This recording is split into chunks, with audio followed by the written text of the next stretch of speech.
పెళ్ళైనా పండగైనా వేడుక ఏదైనా పట్టు చీరల ప్రత్యేక వేదిక వారాహి సిల్క్స్.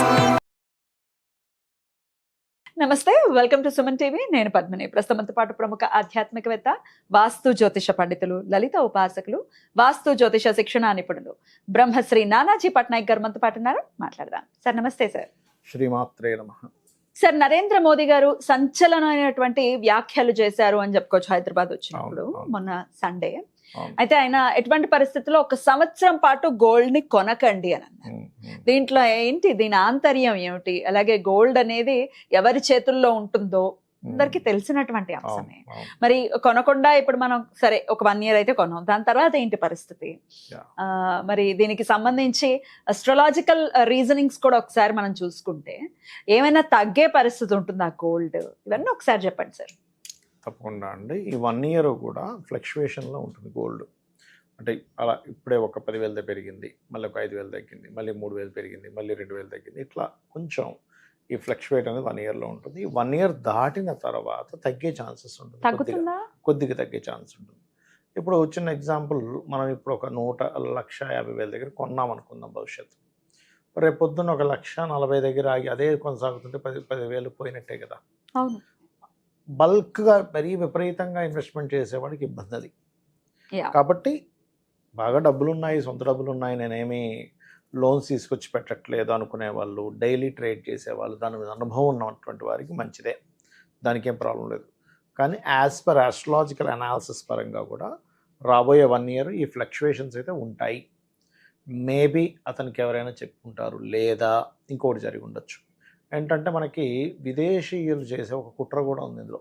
గోల్డ్ అనేటువంటిది అమెరికా చేతిలో ఎక్కువగా ఉంటుంది. బాగా పెంచేసి మనల్ని అందరినీ కొనేలా చేసి ధనం తగ్గిస్తే అప్పుడు పరిస్థితి ఏంటి? ఒక్కసారిగా ఎకానమీ చాలా ఇబ్బంది పడుతుంది. అంటే ఒక రకంగా చెప్పాలంటే భారతదేశంలో ఉన్న ప్రతి ఒక్కరు కూడా నష్టపోయి కొన్ని లక్షల కోట్ల రూపాయలు రాత్రి ఆవిరైపోతాయి. అలాంటిది జరిగే ప్రమాదం ఉంది. కాబట్టి నరేంద్ర మోడీ గారు ఈ యొక్క విషయం చెప్పడం జరిగింది. ఓకే. అలాగే ఇంకొక విషయం ఏంటంటే ఈ రాబోయే ఇప్పుడు మనకి చూడండి, మే మాసంలో మనకి రవికుజులు కూడా కలుస్తున్నారు. 12 సంథింగ్ 12, 13, 14 ఈ తేదీలో, అంటే 3-4 రోజులు. ఆ పర్టికులర్ టైంలో కొంచెం రాజకీయ నాయకులు కానీ రాజకీయంగా జరిగేటువంటి కొన్ని గొడవలు అనుకోండి, లేకపోతే కొన్ని డ్రాస్టిక్ నిర్ణయాలు కూడా జరుగుతాయి. ఓకే. మరొక విషయం ఏంటంటే ఈ 2 గ్రహాలు నరేంద్ర మోడీ గారి లగ్నం నుంచి 6వ భావంలో ఉన్నట్టు. మనకి రవి 6వ భావంలో ఉండడం వల్లే వాళ్ళు 3 రాష్ట్రాల్లో కూడా వాళ్ళు గెలవడం జరిగింది. ఆ రోజు పొద్దున్నే స్టేటస్లో పెట్టాను, మీరు చూసే ఉంటారు. ఆ 3 రాష్ట్రాలకి కమలం. ఇది విజయ్ ఒక సినిమా యాక్టర్ వెళ్ళబోతున్నాడు తమిళనాడు అని పెట్టిన రోజు పొద్దున్న 9 o'clock అప్పుడు.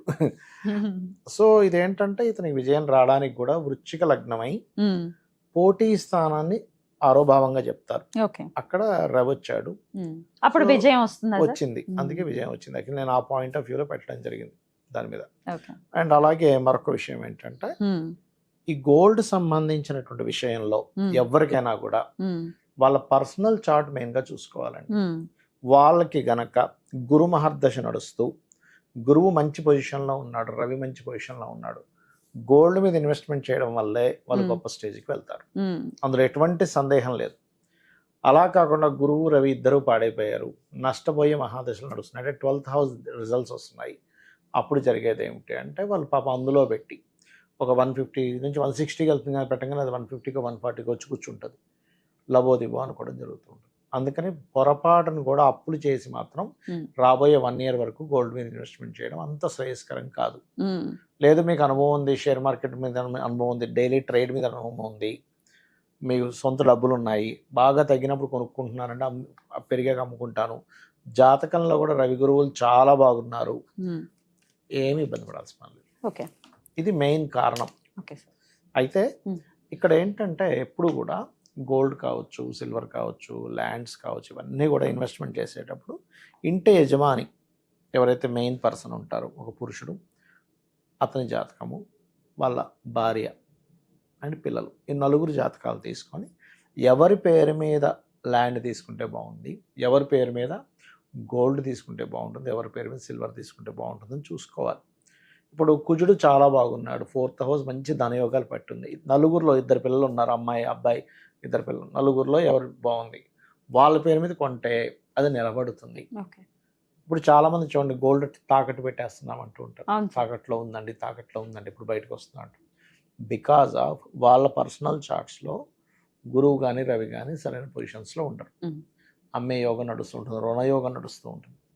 అప్పుడు వాళ్ళు తాకట్టు పెట్టడం అది రాకపోవడం జరుగుతుంటుంది. ఎట్ ఏ సేమ్ టైం వాస్తులో కూడా దక్షిణ నైరుతిలో తెలియక వెళ్ళి బీరువా పెడితే కూడా తాకట్లోకి వెళ్ళిపోతుంది. దక్షిణ నైరుతి. దక్షిణ నైరుత్యో హృదయ పురుష త్యాగ మందిరం, అది బాత్రూమ్ ఎంట్రన్స్ కట్టుకునే ప్లేస్. అది శాస్త్రపరంగా అది వేస్టేజ్ జోన్ అంటారు. మీరు తీసుకెళ్ళి బంగారం అక్కడ పెట్టారు, ఏమో వాళ్ళు వేస్ట్ అయిపోవాలి. అందుకని దేనికో దానికి పనికిమాలిన విషయానికి పోయి డబ్బులు పెడతారు, డబ్బులు తెచ్చుకుంటారు, అవి ఇంకోటి ఏదో లాస్ అవుతుంది, ఇక్కడ ప్రతి నెల వడ్డీ అట్లాగే వదిలేస్తారు. అమ్మో అంత పెద్ద వడ్డీ ఎవడు కడతాడులే అనుకుంటారు. అట్లా అది యాక్షన్లోకి వెళ్ళిపోతుంది. అట్లా కాకపోతే ఈ మధ్య లక్కీగా మనకి బంగారం తాకట్లో ఉన్న బంగారం తీసి మళ్ళీ వాళ్ళే ఎంతో కొంతమంది రికవరీ చేసే ఏజెంట్స్ తీసుకొని వచ్చాయి. దానివల్ల కొంత లాభం. ఇంతకుముందు ఏంటంటే ఒకరిని బతిమలాడుకోవాల్సి వచ్చేది, ఏమండి మా బంగారం అలా ఉంది, కొన్ని డబ్బులు ఇవ్వండి, మేము తీసుకుని మళ్ళీ మీకు డబ్బులు మోసాలు దాంతో జరిగేవి.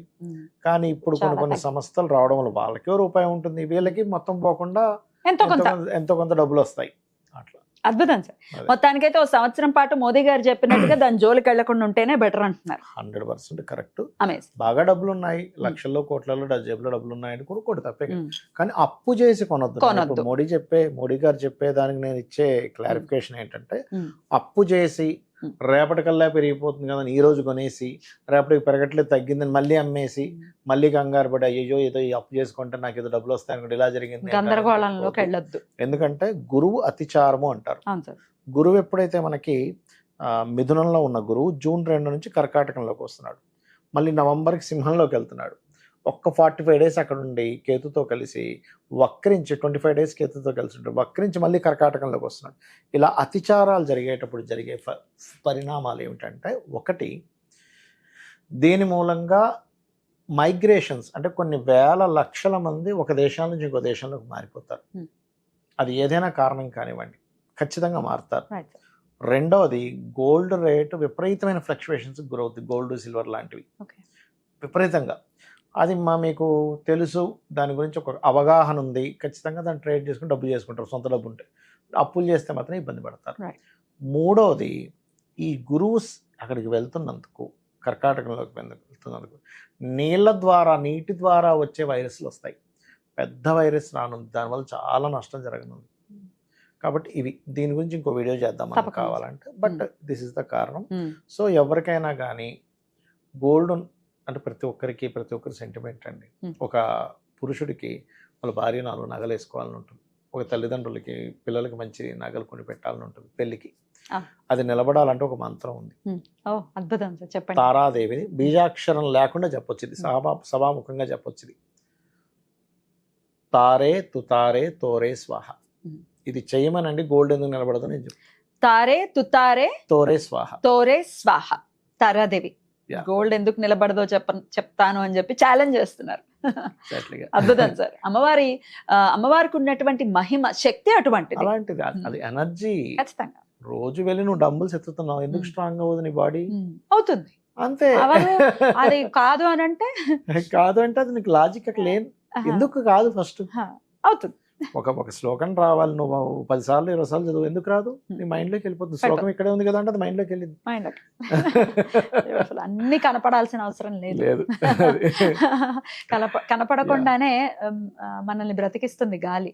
ఎగ్జాక్ట్లీ ఉంది, కనపడదు అంతే. రైట్ సార్, చాలా అద్భుతంగా తెలియజేశారు సార్. కృతజ్ఞతలు. నమస్కారం. శ్రీమాత్రే నమః.